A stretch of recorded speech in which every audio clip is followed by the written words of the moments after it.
નમસ્કાર, હું છું વિક્રમ વકીલ અને તમે જોઈ રહ્યા છો હોટલાઇન ન્યૂઝ.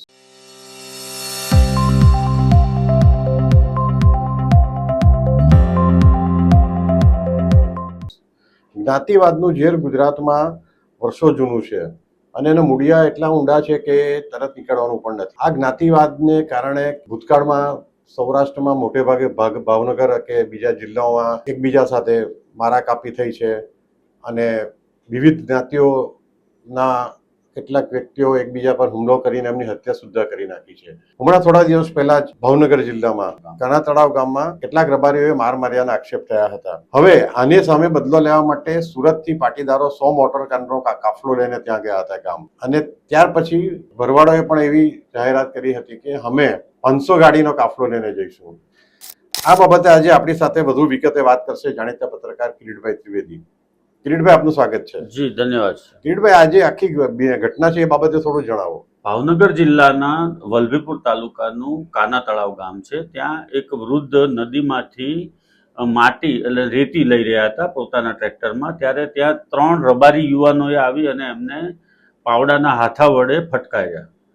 ગંભીર રીતે ઘવાયેલા વૃદ્ધને દાખલ કરવામાં આવ્યા છે હોસ્પિટલમાં. સરટી હોસ્પિટલ ભાવનગરની ત્યાં દાખલ કર્યા છે અને એમના 3 દીકરાઓ સુરતમાં રહે છે. સુરતમાં જ્યારે આ ઘટના અંગે જાણ થઈ ત્યારે સુરતથી કાના તળાવ ગામ અને પાટીદાર સમાજના 100થી વધુ ગાડીનો કાફલો ત્યાં પહોંચ્યો હતો અને એ લોકોએ સમગ્ર મામલે પોલીસને રજૂઆત કરવા સહિત કાર્યવાહી કરવાની માંગણી કરી હતી. જે પ્રમાણે 100 ગાડીનો કાફલો ગયો એની સામે રબારી સમાજનું જે ગ્રુપ છે એના દ્વારા એવું એલાન આપવામાં આવ્યું કે પાટીદારો જો 100 ગાડી લઈને આવતા હોય તો રબારીઓ 500 ગાડી લઈને આવે. એટલે મામલો વધારે બીચકેલો છે. હમણાં તણાવપૂર્ણ પરિસ્થિતિ છે સમગ્ર ગામની અંદર અને સમગ્ર પંથકની અંદર. રબારી સમાજના જે અલગ અલગ સંગઠનો છે એમણે પણ આ કહ્યું છે કે એમને ન્યાય જોઈએ છે અને આ ખોટી ફરિયાદ દાખલ કરવામાં આવી છે એવી પણ એમણે ડિમાન્ડ કરી છે. કેમ કે આ સમગ્ર ઘટના બન્યા બાદ 3 દિવસ પછી પોલીસે આમાં લૂંટનો ગુનો પણ દાખલ કર્યો છે. લૂંટની કલમો પણ ઉમેરી, જેની સામે રબારી સમાજનો વિરોધ. પાટીદાર સમાજ અને રબારી સમાજ વચ્ચેનો આ વિખવાદ એટલી હદે વકર્યો છે કે ભારતીય જનતા પાર્ટીના જે માલધારી સેલના પ્રમુખ છે એમણે પણ એમાં જંપ લાવ્યું છે અને એમણે પણ કહ્યું છે કે રાજકીય દબાણને કારણે આ ઘટનામાં પછીથી જે કલમો છે લૂંટની એને ઉમેરવામાં આવી છે. વિગતે વાત કરીએ વિક્રમભાઈ તો આખી ઘટના એવી છે કંઈ કે 7મી ઓગસ્ટના રોજ કાના તળાવ ગામ ખાતે ગુરુવારે સવારે 10 વાગ્યાની આસપાસ પાટીદાર વૃદ્ધ ખેડૂત અરજણભાઈ દિયોરા લીંડિયા નદીમાંથી પોતાના ટ્રેક્ટરમાં માટી ભરાવી રહ્યા હતા. ત્યારે 3 શખ્સ આવ્યા એમની પાસે. એ 3 રબારી શખ્સ રાજુ ઉલવા, નાથા રબારી અને મામૈયા રબારી. એ લોકોએ એવું કહ્યું કે આ માટી તારા બાપની છે, કેમ ભરે છે એમ કહી અને ગાળો આપી. ત્યારબાદ અરજણભાઈએ આ જાહેર નદી છે એમ કહેતા રાજુ ઉશ્કેરાઈ ગયો હતો અને કોદાળી પાવડાના હાથાથી ઢોર માર મારવા લાગ્યો હતો. ઈજાગ્રસ્ત વૃદ્ધને 108 મારફતે ભાવનગર સરટી હોસ્પિટલમાં દાખલ કરવામાં આવ્યા છે.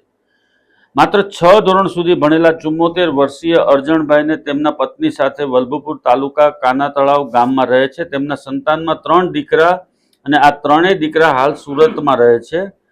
પોલીસે હુમલો કરનારા 3 વ્યક્તિ સામે ગુનો દાખલ કર્યો છે અને રાજુ ઉલેવાની ધરપકડ કરી અને એના ત્યાં સરઘસ પણ કાઢવામાં આવ્યું હતું અને 100-150 મીટર સુધી એને ત્યાં ચલાવવામાં આવ્યો હતો અને લોકોમાં ખૂબ જ રોષ જોઈ અને પોલીસે આ કાર્યવાહી કરી હોવાનું જાણવા મળી રહ્યું છે. સમગ્ર પરિસ્થિતિ હાલમાં એવી છે કે વર્ગ વિગ્રહ જેવી સ્થિતિ છે. રબારી સમાજ પણ નમતું જોખવા તૈયાર નથી અને બીજી તરફ પાટીદાર સમાજ પણ નમતું જોખવા તૈયાર નથી, જેને કારણે ઘર્ષણની સ્થિતિ છે અને કાના તળાવ ગામમાં પણ હાલમાં ટેન્શન છે અને ગમે ત્યારે પાછી મારામારી થઈ શકે એવી પરિસ્થિતિ સર્જાઈ છે. જી કિરીટભાઈ, અને આપણે ખાસ કરીને છેલ્લા ઘણા વર્ષોથી જોઈ રહ્યા છે કે પાટીદાર સમાજમાં આપણે ચોક્કસ એ કાયદો કોઈ હાથમાં ન લેવો જોઈએ અને જેણે કાયદો હાથમાં લે એને કડકમાં કડક સજા પણ થવી જોઈએ. પરંતુ ઘણીવાર બહુ જ આખી ઇસ્યુને, નાના ઇસ્યુને પણ જ્ઞાતિવાદ પર લઈ જવામાં આવે છે. જેમ કે પાટીદાર હતા એટલે એમના પર હુમલો થયો એવી એક પરસેપ્શન ક્રિએટ કરવામાં આવ્યું હતું અને એટલે બધા આખો પાટીદાર સમાજ એક તરફ થઈ ગયો, રબારી સમાજ એની સામે બીજી તરફ થઈ ગયો. આમાં કોઈ જ્ઞાતિવાદ હતું જ નહીં. કોઈકને માર માર્યા વૃદ્ધને, એમની સામે પોલીસ ફરિયાદ થઈ, પોલીસ એમની સામે એક્શન લીધા, વાત ત્યાં પૂરી થઈ જવી જતી હતી. પણ એને ટેકામાં જ્યારે ફક્ત પાટીદાર સમાજના લોકો 100 ગાડી લઈને 100 મોટર લઈને ત્યાં ગામ ગયા સુરતથી, એને કારણે આખું જે ઘટના હતી એને એક વિકૃત ટ્વિસ્ટ મળ્યું એમ. ચોક્કસપણે એવું કહી શકાય વિક્રમભાઈ કે આ જે ઘટના હતી નાની ઘટના ન કહી શકાય. ભલે મારપીટ કરી છે વૃદ્ધની સાથે, પરંતુ કાયદાનું કામ કરે એ રીતે પોલીસને કામગીરી કરવા દેવાની જરૂરિયાત હતી. અને બીજું કે સૌરાષ્ટ્રની અંદર ખાસ કરીને અમરેલી ભાવનગર જિલ્લાની આપણે વાત કરીએ તો ત્યાં પાટીદારોના જૂથ મોટા છે. એની સામે રબારી સમાજની સંખ્યા પણ ખૂબ મોટી છે. અને જ્યારે પણ સૌરાષ્ટ્રના રબારી સમાજના લોકો હોય કે ઉત્તર ગુજરાતના હોય, એ લોકોને જ્યારે પણ તકલીફ પડે છે ત્યારે બધા એક થઈ જાય છે. ભૂતકાળની અંદર તમે જોયું હશે કે લાલાવદર જેવા ગામની અંદર હત્યાકાંડો થયા હતા. એમાં દરબારો અને પાટીદારો વચ્ચેનું ઘર્ષણ હતું.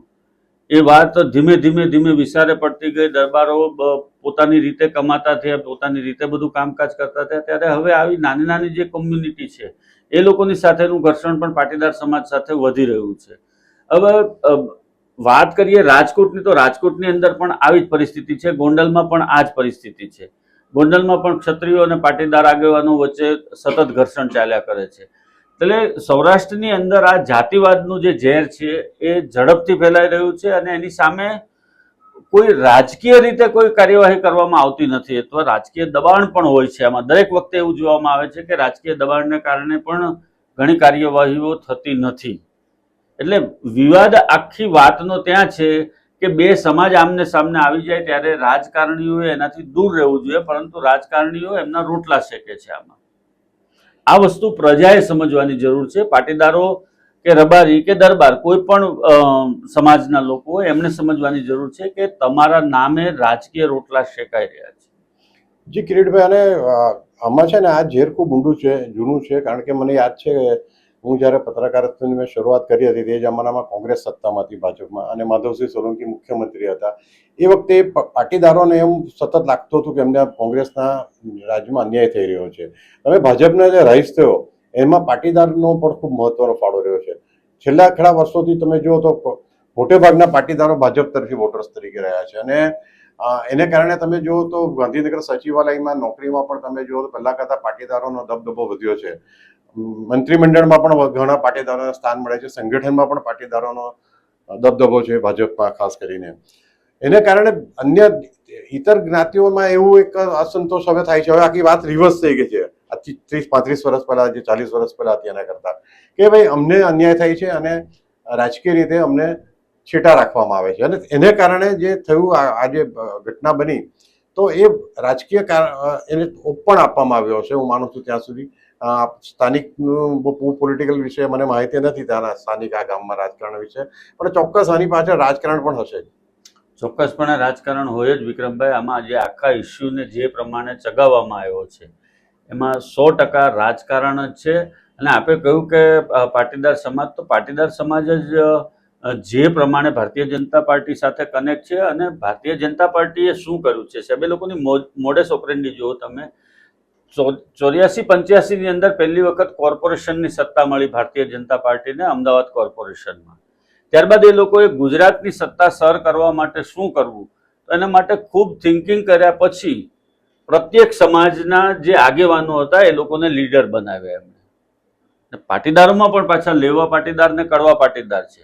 એમાંય પાછા ભાવનગર જિલ્લાના પાટીદારો અલગ ચોકો રચે છે, તો અમરેલી જિલ્લાના જ છે એ લોકો પણ અલગ. હાલારી અને ગોલવાડિયા પાટીદારો એ લોકોનું પણ એક જૂથ અલગ પડે છે. એટલે તમામ સ્તરે તમે જુઓ તો સમાજમાં વિઘટન કરી અને એ લોકોને અલગ થલગ કરી અને પાછા એક હોવાનો દાવો કરી અને એ લોકોનો ઉપયોગ કરવામાં આવે છે. તો સમાજના અગ્રણીઓએ આ વસ્તુ સમજવાની જરૂર છે કે તેમને ક્યાં ઊંટ બનાવવામાં આવે છે. કોઈ પણ સમાજ હોય, દરબાર ક્ષત્રિય સમાજ હોય કે રબારી સમાજ હોય, ભરવાડ સમાજ હોય, બ્રાહ્મણ સમાજ હોય, કોઈ પણ હોય, પરંતુ એમનો રાજકીય ઉપયોગ જે પ્રમાણે એમના સંગઠનનો અને એમના સમાજનો કરવામાં આવે છે એ ન થવું જોઈએ. રાજકારણની અંદર દરેક જગ્યાએ આ વસ્તુ આપણને જોવા મળે છે. અગલા પીછડા, પછી આ બધું સમાજના જે રાજકારણો છે, ઉચ્ચ કોટીના અને નિમ્ન કોટીના આદિવાસી ભાઈઓ, ખારવા ભાઈઓ, કોળી સમાજ, આ બધાને અલગ થલગ કરી અને રાજકારણીઓ પોતાના રોટલા શેકી રહ્યા છે.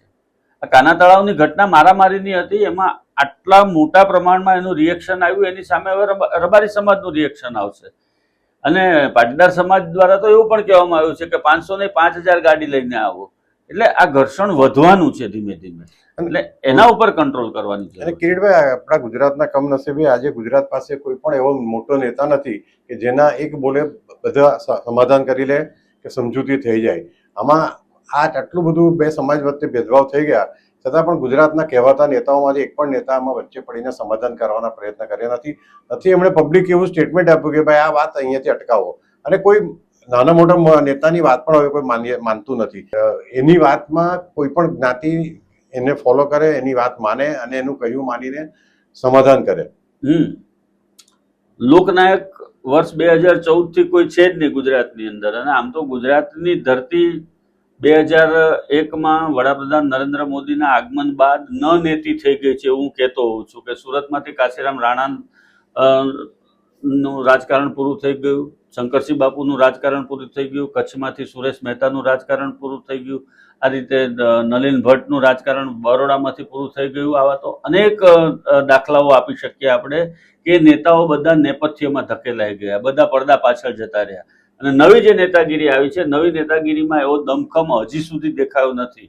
તમે આ 156 ધારાસભ્ય છે એમાંથી કોની ઉપર આંગળી મૂકી શકો કે એ વ્યક્તિના એક અવાજથી તમામ સમાજના લોકો એક થઈ જાય અથવા તો રાજ્યમાં સ્થિરતા અને શાંતિ આવી જાય? એવો કોઈ નેતા જ નથી તમારી પાસે. તો આ બહુ મોટી ખોટ છે, અને આ બહુ મોટી ખોટ હોવાના કારણે આ પરિસ્થિતિ વધારે ને વધારે વકરી રહી છે. આવનારા દિવસોમાં હજુ પણ આ જ પ્રમાણે સમાજ વચ્ચેના ભેદભાવો વધશે તો પરિસ્થિતિ વધારે વિકટ બનશે. જી, અને જે જાતિ આધારિત વસ્તી ગણતરી કરવાનો નિર્ણય લીધો છે, જેના માટે વિરોધ પક્ષના નેતા રાહુલ ગાંધી પણ બહુ ઉત્સુક હતા અને નરેન્દ્ર મોદી પણ ઈચ્છતા હતા, અને છેવટે હવે થવાની છે. અને કારણે ભવિષ્યમાં જાતિ વિરુદ્ધ જાતિનું ઘર્ષણ વધવાનું જ છે, ઘટવાનું નથી. કારણ કે એમાં આ લોકો જાહેર થશે કે આટલા પર્સન્ટેજ આની વસ્તી છે અને એને કારણે એના આટલા પાવર્સ એમને મળવા જોઈએ, આટલો લાભ મળવો જોઈએ સરકારી યોજનાઓ, એ રીતે થશે. એટલે બીજી જ્ઞાતિવાળાને એનું ઓછું આવવાનું જ છે. તમે બિહારમાં આવી રહેલી ચૂંટણી જુઓ. બિહારની ચૂંટણીમાં વર્ષોથી જાતની યાદવો હોય કે પછી બીજી જ્ઞાતિઓ હોય, એનું વર્ચસ્વ માટેની અંદર બધી ખેંચતાણ ચાલે છે. અને દરેક પક્ષે દરેક જ્ઞાતિને સાચવવા માટે ચૂંટણી જીતવી હોય તો એનું એક કાર્ડનો જ્ઞાતિવાદનો કાર્ડનો ઉપયોગ કરવો પડે છે. જે વિસ્તારમાં જે જ્ઞાતિના મતદારો વધુ હોય એમને રીઝવવાનો વધારે પ્રયાસ થાય છે, અને ગુજરાત પણ એમાં પાછળ નથી. આપણે આશા રાખીએ કે ભવિષ્યમાં ગુજરાતને એવો કોઈ નેતા મળે કે જેના એક અવાજે બધી જ્ઞાતિઓ એક થઈ જાય. Thank you very much. જી, ધન્યવાદ દર્શક મિત્રો. આવા જ પ્રકારના વિડીયો જોવા માટે આપ અમારી હોટલાઇન ન્યૂઝ ચેનલને લાઇક કરો, શેર કરો અને સબસ્ક્રાઇબ.